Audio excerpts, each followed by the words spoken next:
at the time, it felt like that was my reward for doing good during the week. And it didn't kind of click with me until much later on that these are two different people. I am not the person that I think that I am. Like,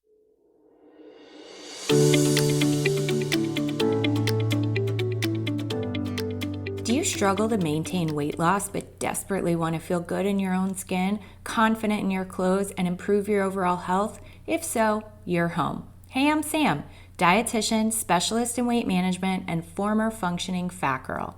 I learned the secret of how to lose and maintain weight by simply nourishing my life well. If you're ready for the sustainable nutrition strategies, consistent habits, and freedom from a self-sabotaging mindset, grab your water bottle and let's go. You are receiving such great nuggets of value from the More Than a Number podcast that you can apply to your daily habits and health goals.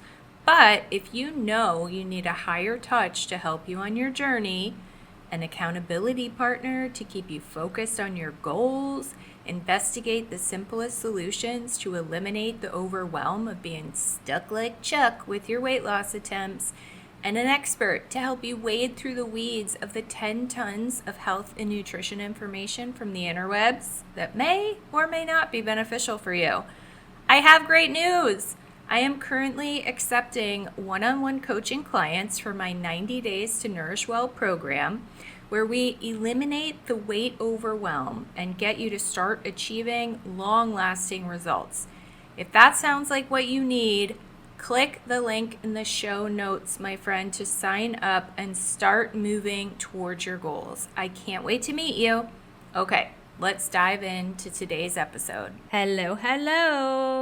It's Sam. Welcome to another episode of the More Than a Number podcast. I'm so happy you're here. And I'm super excited to talk about today's focus.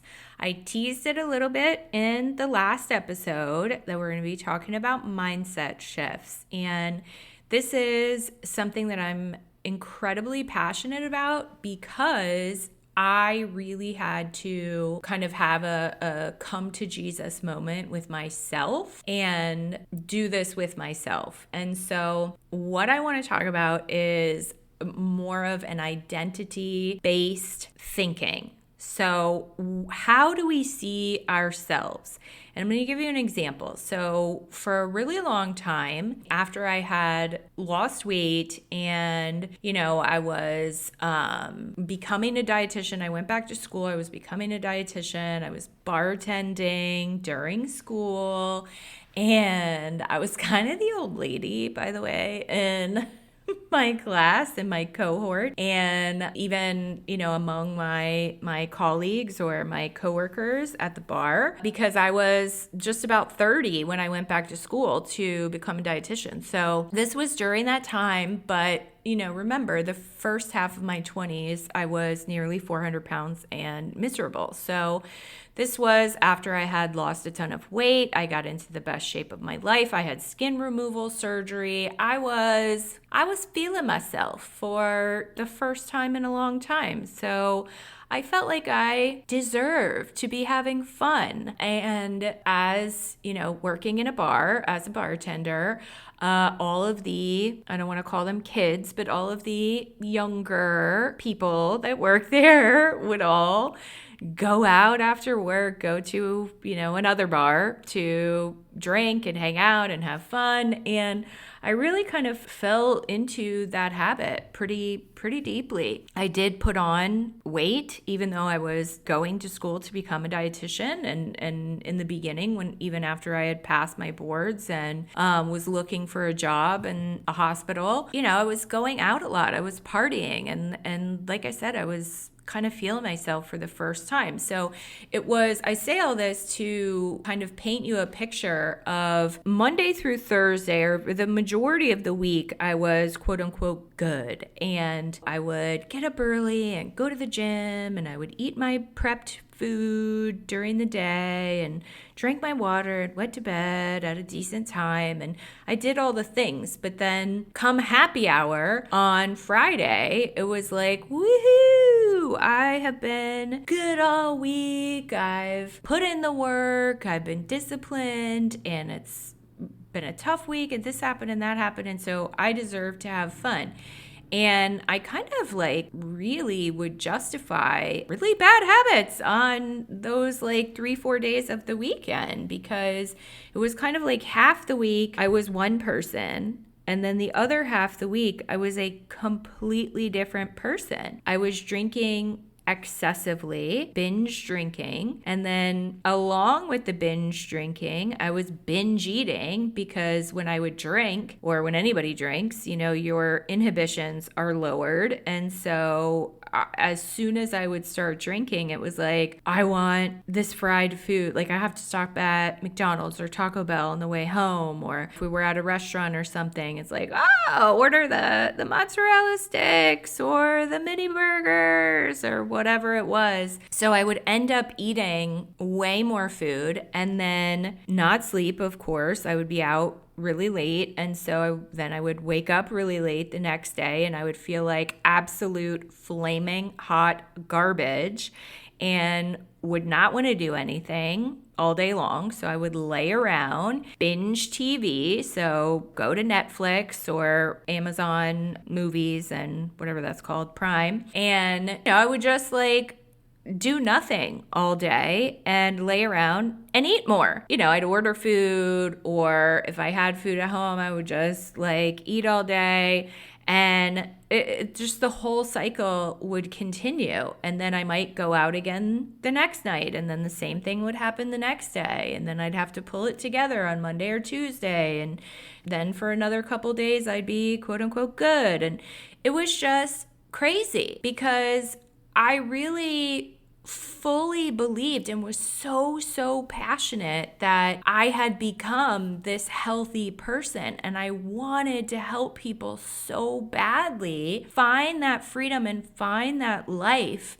of good health and help them to lose weight and help them through the bariatric process. Because when I first became a dietitian, my very first job was at a hospital. I was hired as a regular clinical dietitian, and in my head, like I saw myself eventually working for a bariatric program, which if you don't know what bariatrics is, it's weight loss surgery. So like I had gastric bypass surgery in 2007, and I really wanted to give back to that community because those are my peeps. And so I thought eventually I'd be able to specialize. However, but God knew the plans that he had for me. And when I started working at this hospital, very shortly after, I met a surgeon that started working there as well, and she wanted to start a bariatric program. And I have had the absolute honor and privilege of being able to start that program from the ground up. I still work there full time, although I have my private practice. But anyway, all of that to say, the point is I so passionately wanted to help people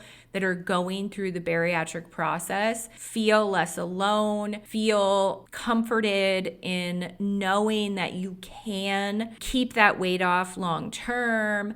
I just wanted to help people so bad. But then also I was kind of sabotaging myself by doing these like destructive things that at the time, it felt like that was my reward for doing good during the week. And it didn't kind of click with me until much later on that these are two different people. I am not the person that I think that I am. Like if this is going to sound stupid, but I used to be on all the dating apps and to put in like your bio and what you like and what you don't like and who you are and what you do and all that stuff in the Match.com and the Tinders and the Bumble and all of that. And so I would put in, I forget the actual words that I used, but I would very proudly say that I'm a dietitian. I'm very passionate about health and wellness and all of that. And then I got to this point where I really had to take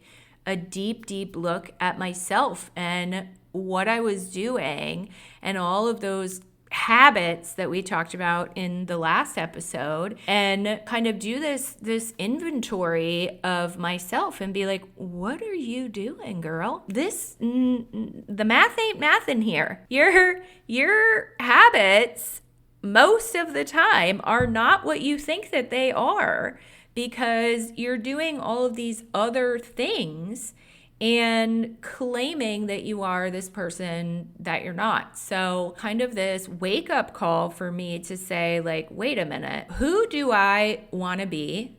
And what are the things that I need to do in order to become that person? So I was noticing that in my work life, like I said, I saw myself as this professional in health and wellness, and I was so healthy. And then when I would go out on the weekends, it was like, oh, you can have fun too, and work hard, play hard, and all those things. It just, like I said, the math ain't math, and it does not equate to the same person. And so really claiming your identity and who you want to be and walking out the talk. Like, we can talk a real good game, but if we're not walking the walk, then that's a problem. So you want to see yourself as the type of person who does the habit, not someone who's trying to. And that's really what this entire focus of this episode is about really creating those mindset shifts that can help you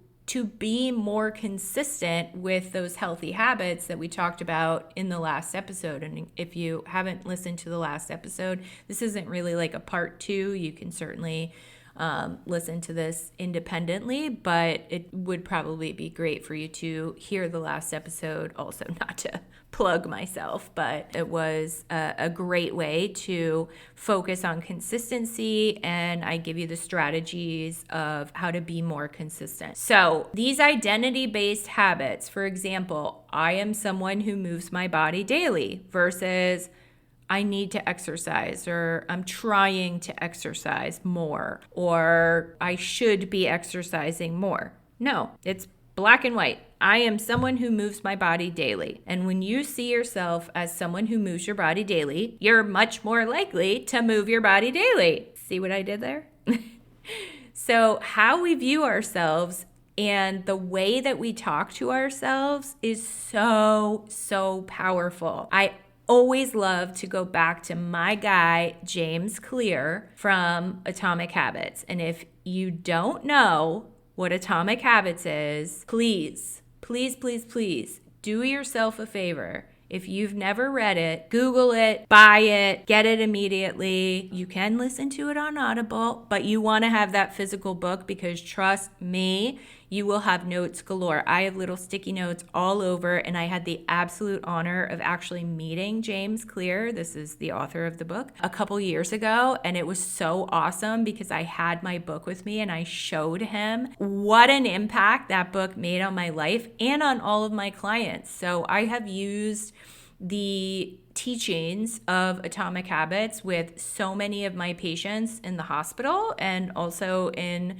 my private clients, and it's really like life-changing stuff. Very, very simple, not complicated at all. It's an easy read, but it is life-changing. Anyways, in Atomic Habits, the example that I want to point out, he uses smoking as that example. And so he says that people who tell themselves and others that they're quote unquote trying to quit, that's the problem, because that's where we kind of open ourselves up to peer pressure, to we allow that kind of gap to just say, oh, maybe one more, or okay.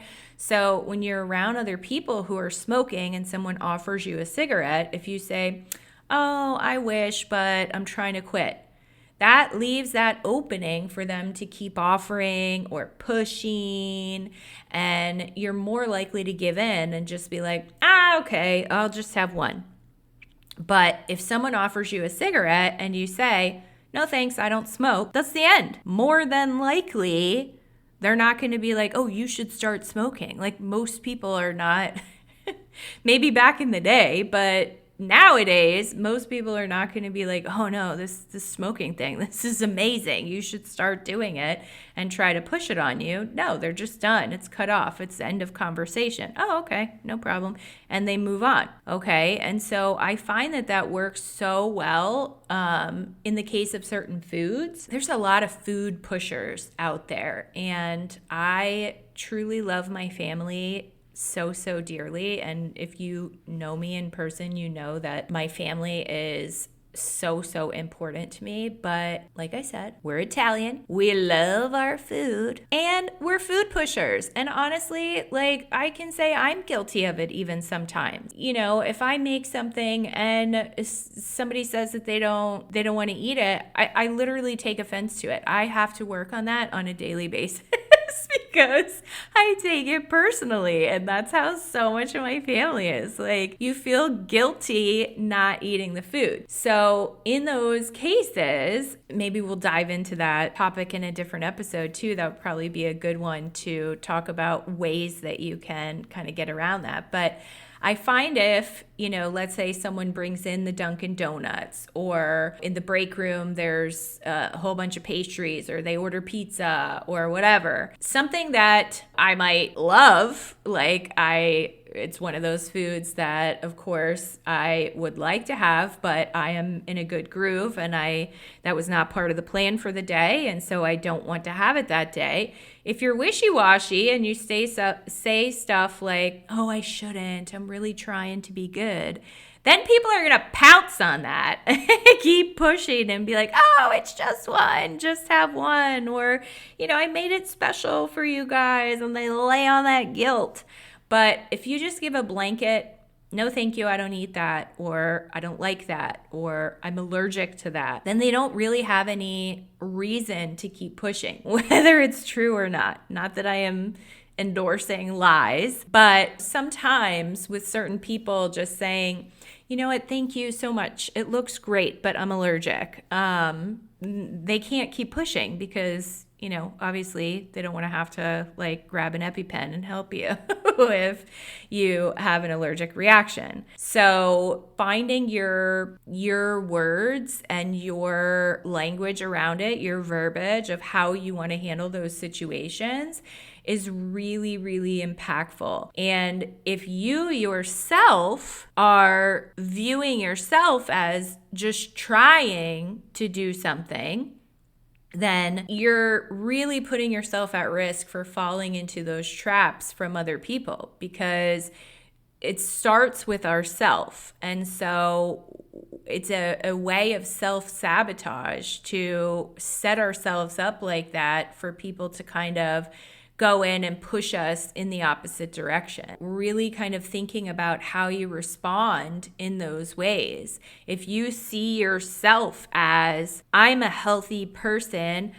I'm eating healthy today, these are my habits, and, you know, again, I will say it 3 million times, it's not about being perfect. It doesn't mean that you can never take the thing that's offered. You can never have the donut or have pizza or whatever. But if we give into those things every single time, it's certainly not once in a while, because it literally happens all the time. And then we see ourselves as the person who keeps messing up, the one who keeps failing, who has no willpower, who has no discipline.